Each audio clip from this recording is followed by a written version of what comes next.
Fala pessoal, sejam todos bem-vindos a mais um vídeo aqui do ENS Futebol. Seguinte, Copa do Mundo Feminina na tela do ENS Futebol para vocês, Austrália e Inglaterra, tá? A gente vai falar sobre este confronto de algumas formas diferentes, tá? Esse vídeo vai ser mais completo que o vídeo que a gente costuma fazer, principalmente para o brasileirão, que está mais acostumado. Vai ser muito mais completo, então o que eu vou pedir para vocês, deixa aqui no comentário, por favor, acabei esquecendo de pedir no vídeo da Espanha contra a equipe da Suécia, mas eu vou pedir para vocês que vocês deixem aqui também o comentário de vocês se ficou melhor, se vocês gostaram do formato, porque nos jogos especiais a gente vai aprofundando mais, tá? Então os finais, semifinais de competição, a gente vai aprofundando um pouco mais, não dá para fazer isso em larga escala brasileirão como um todo, mas nesses jogos mais pontuais, ou algum clássico ou algo do tipo, dá para a gente pensar nesse formato, beleza? Então vamos lá para o vídeo da Austrália e Inglaterra. Temos aí na tela para vocês, tá? Austrália overall 58, Inglaterra overall 64, vantagem ligeira para a equipe da Inglaterra pensando em saldo, tá? Então assim, se a gente for entender essas duas equipes em termos de saldo de gols, a gente tende a entender uma vantagem mínima para a Inglaterra, tá? Não necessariamente tende a ser 1-0, mas a vantagem não tende a passar de um gol de diferença. Vamos ao seguinte, aí já colocar aqui para desenhar alguns pontos para vocês. Por passe, começando a análise pelo passe, temos uma vantagem da Inglaterra. Ou seja, quando vocês estiverem observando o jogo, é natural que vocês observem o jogo e vejam a Inglaterra com maior posse da bola, e aí dê uma sensação de domínio do jogo. Então vamos tentar explicar o que vai ser a sensação de vocês na hora de assistir o jogo na Cazé TV. Vocês ligaram na Cazé TV, está lá passando o jogo, vocês estão olhando o jogo e falando assim, nossa, a Inglaterra está dominando. Então por que esse domínio? A sensação de domínio está pelo número de ações em posse da bola que vocês vão observar. E esse número de ações em posse da bola vai estar muito relacionado à troca de passes, que vai ser as ações que mais ocorrem no jogo. Isso vai estar relacionado diretamente à equipe da Inglaterra e não à equipe da Austrália, por ideia, por modelo de jogo. Tá? Nesse cenário, a Inglaterra consegue progredir bem com a posse, tá? Seja por passes mais longos em alguns momentos, ou até mesmo por condução, mas a Inglaterra consegue trocar bem a posse e progredir. Contra uma Austrália que, relativa à posse de bola, também consegue progredir melhor em relação à posse que tem. Tá? Então é um cenário equilibrado nesse sentido de temos uma Inglaterra que gosta da posse e temos uma Austrália que não gosta da posse. Ou seja, você tem um equilíbrio entre o gosto de cada um. Ambas as equipes vão estar num cenário confortável de jogo para elas. Tá? Nesse cenário temos ainda uma Inglaterra que recupera mais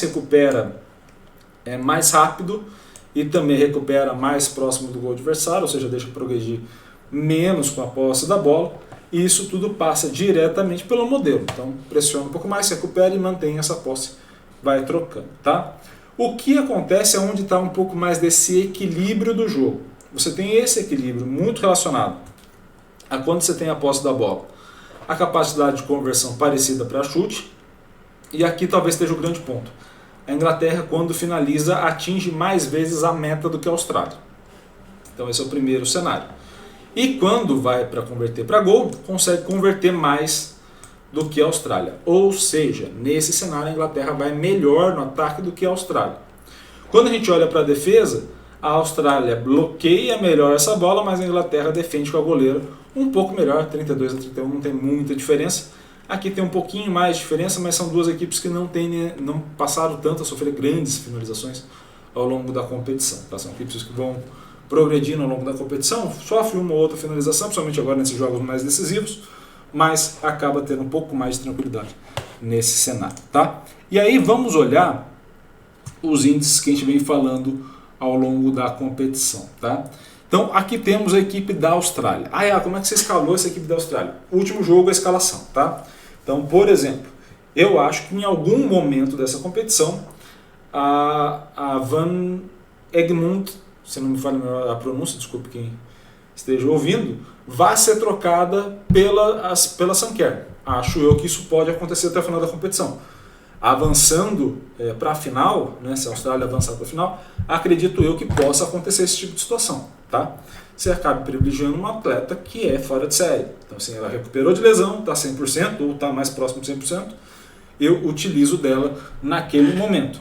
Mas o que a gente pode perceber? A gente pode perceber nessa seleção da Austrália que temos um cenário de overall 35, que não é necessariamente overall muito alto, impacto no campo 19 e tempo 100. O que esse tempo 100 quer dizer? Quer dizer, principalmente, que dentro do conjunto de tempo que a gente está vendo, poucas alterações foram feitas. Então, a Austrália não tem muito banco. Tá? Você tem a Sam Kerr no banco, obviamente, mas você não tem uma quantidade de jogadoras que costuma ser alterada ao longo da partida. Ou seja, você acaba tendo um cenário onde você tem extrapolações. Quem esteja aqui acima de 100% não é que jogou um extra, no sentido de jogou mais partidas. Quer dizer que dentro da partida, a partida foi para prorrogação e aí você acaba tendo um extra de tempo em relação ao tempo total das partidas vezes 90 minutos. Tá? Nesse cenário aqui você tem um tempo muito elevado, ou seja, poucas jogadoras estão sendo trocadas, o que para partidas que são mais próximas do final da competição e também para um sentido de prorrogação, por exemplo, é preocupante. Tá? Você acaba tendo maior desgaste, querendo ou não. No overall, ou seja, na forma como essa equipe vai jogar e também no impacto, você tem alguns destaques. Você pode ter um destaque na lateral esquerda com a Ketley, você pode também ter um destaque com a Raso, a ponta pela direita, tá? Então você tem nessas duas jogadoras um bom índice, tá? E você também pode ter um destaque ainda um pouco menor, mas ainda um destaque para a atacante, para a Mary Flower. Tá? Então você tem nessas três jogadoras, ou seja, duas mais pelas laterais e um pouquinho mais centralizado, os grandes destaques dessa equipe na competição. Tá? A Hazel e a Ketley, por exemplo, a gente viu lá no último vídeo, né, sobre a competição, estão na seleção da competição, inclusive. Então são os principais destaques pelas pontas. Para uma equipe que joga sem a posse de bola, você acaba espaçando o campo para depois você centralizar e aí sim tentar conseguir o avanço. Tá? Já na equipe da Inglaterra, passamos de, aí eu vou fazer esse ida e volta, tá? Tínhamos 35 de overall, fomos para 25, tínhamos 19 de impacto, fomos para 14 e tínhamos 100 de minutos, fomos para 90. Ah, Iago, então quer dizer que aquilo tudo que você falou lá no começo não vale? Não, basicamente o que quer dizer? Que essa equipe da Inglaterra, ela não é uma equipe de grandes destaques. Você não vai ter grandes nomes dela. Sim, grandes nomes que eu digo deixar bem claro a expressão. Você não vai ter grandes destaques na competição.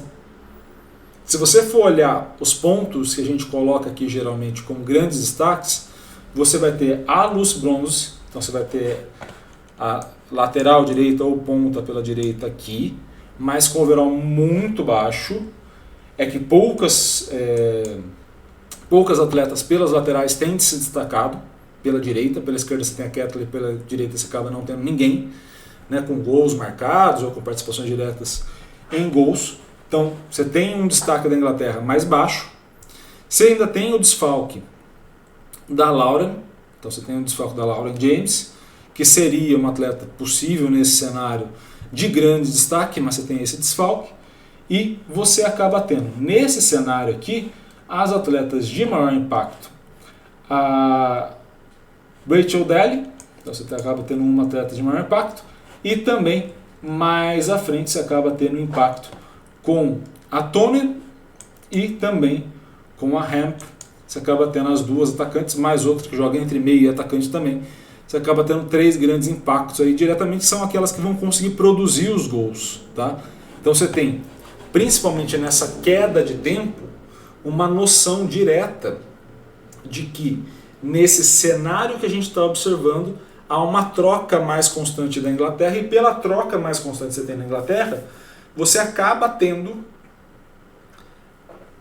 um impacto e um overall também diluído no banco. Então você tem jogadoras que não estarão, provavelmente começando entre os 11, que podem substituir e dar retorno. Quanto no caso da Austrália, você acaba não tendo esse banco numa situação que já é equilibrada entre as duas seleções. Então o equilíbrio entre as duas acaba gerando uma situação muito mais igual, mas quando você vai para o banco, a Inglaterra tem mais. Então o que a gente pode entender em termos de análise? Tá? Quem é a favorita? Inglaterra. Tá? Como constitui esse favoritismo? Inglaterra com mais posse, Austrália com menos. Como que a gente pode entender isso não só em relação à posse de bola, mas em relação ao tempo? Conforme for passando o tempo, a Inglaterra tem mais gás para dispor naquela competição. Ou seja, a Inglaterra tem mais recursos para ir aumentando o placar, o que torna, conforme o passar do tempo, a Inglaterra mais favorita. O que é necessário? O Austrália não sofre gols assim como não sofreu contra a França, né? Então consegue se segurar ali e levar para um pênalti, por exemplo, ou a gente pode estar observando uma Austrália que precisa fazer 1 a 2 gols logo de cara para garantir o resultado, e aí sim não depender desse tempo, poder manter as atletas em campo e poder manter essas atletas durante o tempo todo ou fazendo poucas alterações, tá bom? Então esse é o cenário que a gente deve ter nessa semifinal, combinado?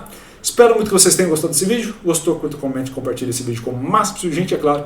Se inscreva no canal e ative o sininho para receber todas as notificações. Um grande abraço a todos, obrigado pelo carinho e pela audiência e valeu, até a próxima.